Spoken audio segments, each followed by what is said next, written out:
از نها تام لبنیا چیای دورشین مکو دورشین جاندو که هنگ بچوکتره و هر دو چیاجی سمبولن هری نافدار یه نافچه پاسور یاسر آمده کدکوه نافبرا بینگول آمد و موشه افدر جیواره عتمانکا بادکا هویدا و خیایه دو نافبرا سالن 1990 و حتی 1996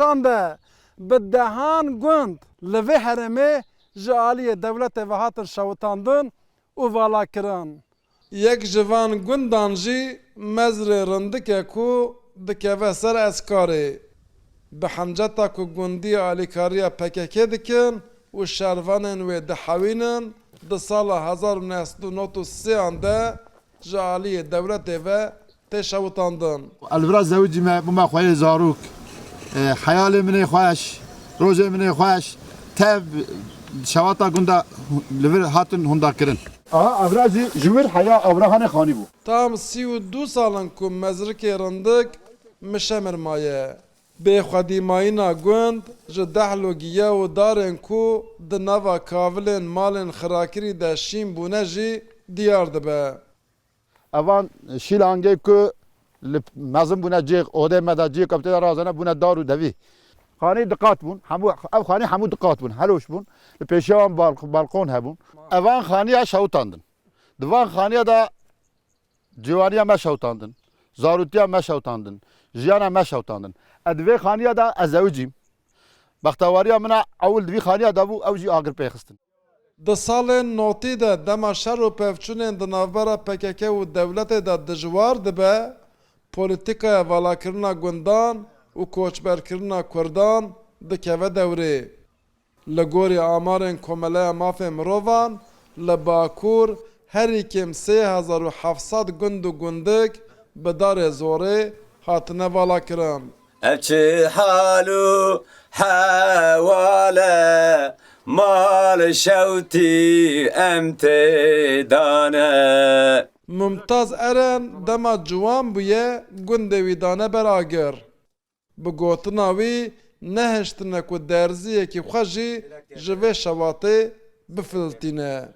Ew kêlî tu caran ji ber çavên wî naçe. demak devletê xanî şewtan tê da heywanê me hebûn karkê me hebûn kurmê me hebûn ya bêjekî pek bêjeyî ew tev tê de hebû tev şewitî çû ti me tişkî jê xelas nekir nivînê me xorina me libasê me özel aniyê me her tiştê me tê da şewitî PKK piştî danûstandinên İmraliyê biryar da ku xwe bi temamî hilweşîne û dawî li şerê çekdarî bîne. Niha egera aştiyeke mayînde li ber derîye. Ji ber vê yekê gundî dixwazin ku dewlet bi projeyeke nû gundên ku vala kirine ji nû ve ava bike. Ji bo gundiyan derfetên mayîna li gundan ji nû ve çêke. devlet çava şewtan diye bira usacı avab ke اج دولتی خانی دخوازم الکتریک دخوازم düzeni دخوازم شخورا کو از برم برا اداره خل اندیل قضای